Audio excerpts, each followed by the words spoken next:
Hey guys, so I'm out here, Riverside, California. I'm at PhDogs with Bethany. All right, these guys, best trainers in the US in my opinion and from my experience. So she's gonna help us today with puppy socialization. So we've got a little puppy here. Unfortunately, this puppy missed his key socialization period. He hasn't been exposed to a lot of people.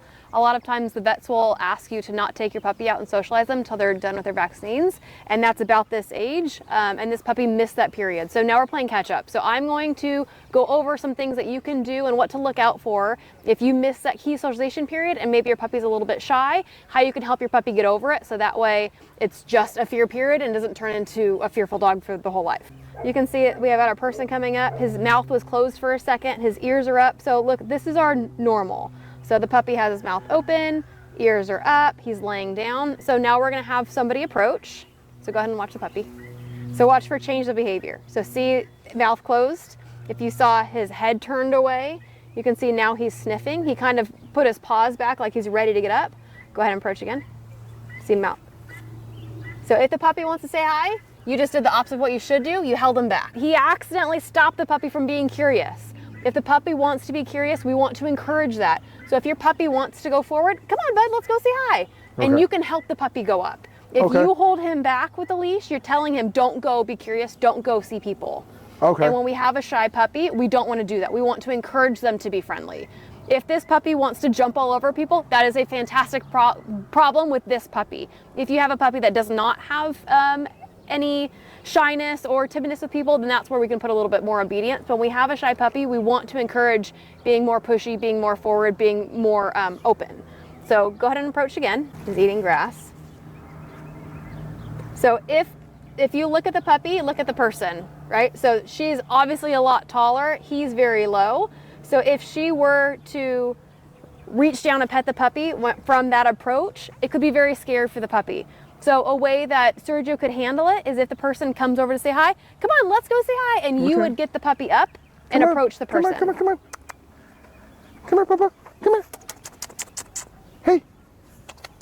So this puppy doesn't understand leash pressure yet, but that's a good task that the puppy could learn. So that way he could help the puppy get up. Come here. Come on. Oh, shouldn't have clapped. So we saw a little bit of a response there. And you see he's like, bye, and wants to leave, right? So in this situation, that's where I would use like a long flexi lead. So that way if the puppy wants to add space, they can, but I could also shorten it to bring it up. Okay. Obviously I'm not gonna use a flexi in a downtown environment where there's lots of people and dogs, I'm not gonna have control. But in this situation, I'm not adding the pressure of you have to stay close. If they wanna add some space, they can. The other thing that happens is because you're short, if you go, so like go follow the puppy. So you can see even when he approaches, see how the puppy's going? So that when the puppy goes and then you're following, the puppy's moving away. Right. So if I had a retractable leash, I could let the puppy go, add space if they wanted to, and they could also approach if they wanted to. Okay. So the flexi lead allows us to give the puppy more options to add or take away space as they feel comfortable, and letting them do it on their own. With nervous puppies, I want them to do it on their own as much as possible. I will help as little as possible. I want them to be confident on their own. I don't want them to have to look at me for direction all the time. So if my puppy gets nervous and wants to add space, that's fine. I'm not gonna go chase them. If they wanna go sniff, I let them go. If you need to help them, you can. So if you look at this puppy, because of genetics, he wants to bite, okay? So let's try, do you have any treats? So we'll see the difference with this puppy, having her offer the puppy food and then having her play with the puppy with the toy. If your puppy has a lot of food drive, then you can use the food to create a positive association with people.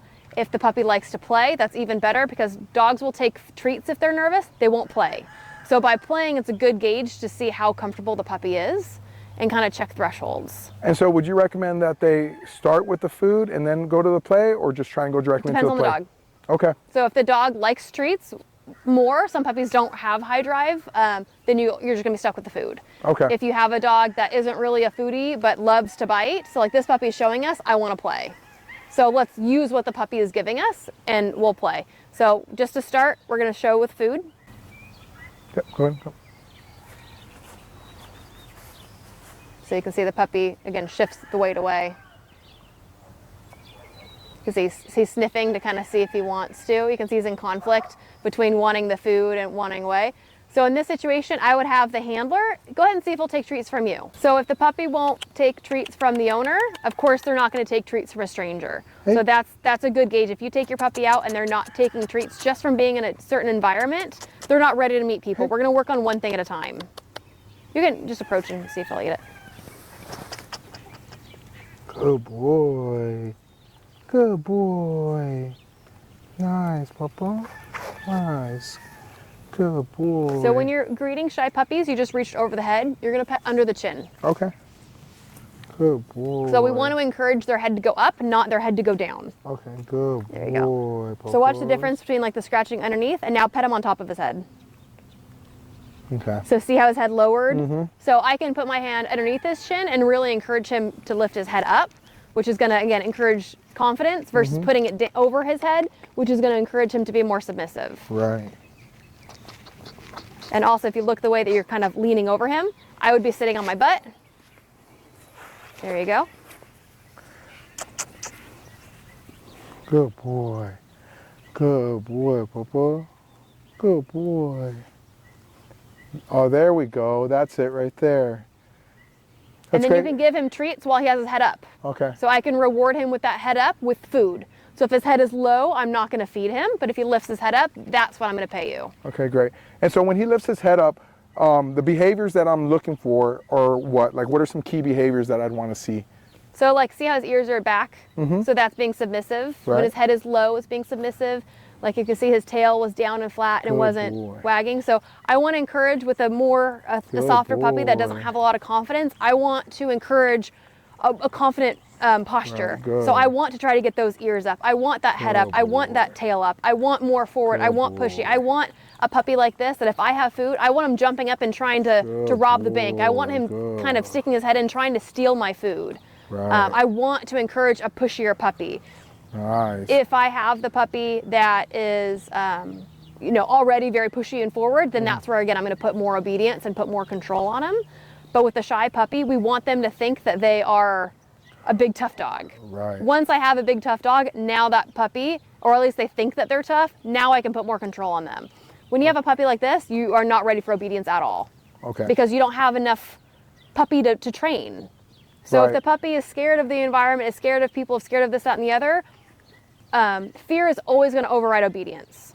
Okay. So we're going to work on the fear first. Once the puppy's more confident, then obedience is a piece of cake. All right. And so, you mentioned a tough dog, right? And so I think that a lot of viewers, they're going to misinterpret what a tough dog is. Like, what would you define as like a tough, confident dog? So it really depends on what your goal is. So if if your goal with this puppy is French ring sport, you need a dog that thinks that that can work by themselves, that thinks that they're tougher, that can fight with the decoy. If you have a dog that's very submissive, very soft, that's fantastic for a family pet. You don't want a dog that is tough and pushy as a pet. But if you want the dog to be a working dog, then we need them to just have more confidence in themselves, because we're asking these dogs to work by themselves. So if they don't have the confidence, they're not going to be able to work on their own. They're always going to be reliant on the handler. So if you have a dog that you want to do service dog stuff, search and rescue, protection sports, police, personal protection, anything that you want a dog that's going to be able to work independently, you need a stronger, more confident, a dog that is confident enough to work on their own. If you don't have that, again, if the goal is a pet, you don't need a dog that works independently. You don't need a dog that's going to be a good problem solver. Being a good problem solver is in a pet home would be a dog that knows, okay, the chair is pushed up against the counter. I could jump on the chair, jump on the counter, and they're in the other room, so I could steal the plate of food. So you don't necessarily need that in a pet dog. But if you want to do service work, search and rescue, anything where the dog needs to work independently, you need a dog that's confident. All right, so this is my dog. What are just a few things that I can go out and do today that are going to help encourage building that confidence? First thing that I would do with a puppy like this is, so we took a picture or a little video of him eating food. So now I want to show with a toy. So with a puppy like this, I'm going to attach a leash to my toy. So that way I don't have to be so close to the puppy. I can make it run away.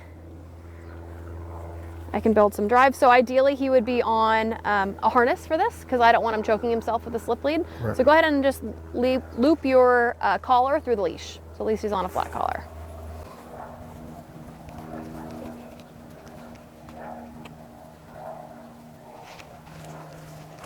Hold on. Don't get away from me again. Okay, so we see the puppy's, again, body language. We've got the tail that goes straight down and out. It's not tucked under, but it's just very relaxed, very down. His ears are kind of in the middle. He's sniffing. He's not, so if you, again, now I've got the ears up, but you can see the tail still down. Now watch when I start to play with this puppy. Go ahead and stay there, don't move. So look, just by building some drive with the toy, now look at his tail. So see how now I have a forward puppy, his tail is, you know, middle of his back up. This is a puppy that I can easily, just by bringing out a toy, you grabbed the wrong part, dude. Haha, you lose. So just by getting the puppy playing, you can see the body language of the tail went up, his ears are up. He was very forward, where initially he was kind of, when he felt tension on the leash, he was kind of pulling away. Now he's pulling through that pressure, that stress of the tension on his collar isn't bothering him anymore. He's playing. So now we're gonna have the same person, Lucy, come and play with him.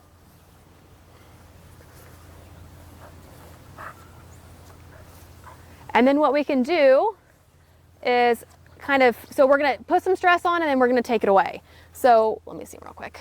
So what I can do is I'm gonna turn my body language perpendicular so that way I'm not approaching him like this. And I'm gonna, as I'm tugging, I'm getting closer. I can turn my body real quick so that way I'm not square with him and I can pet him. If he were to pop off and let go as I pet him, I would just take the toy away and then I'd build some frustration again. So again, I'm gonna kind of decrease my distance and I can even just go like this with my hand, see if he's comfortable with that. Doesn't seem to be bothered by that. And then I can let him win. Good boy, good boy. And then go ahead and grab the end of your toy. Throw it to me. So as soon as he lets go, so just wait, throw it. So as soon as he lets go, try to rip it out of his mouth. Wait. There you go. Ooh.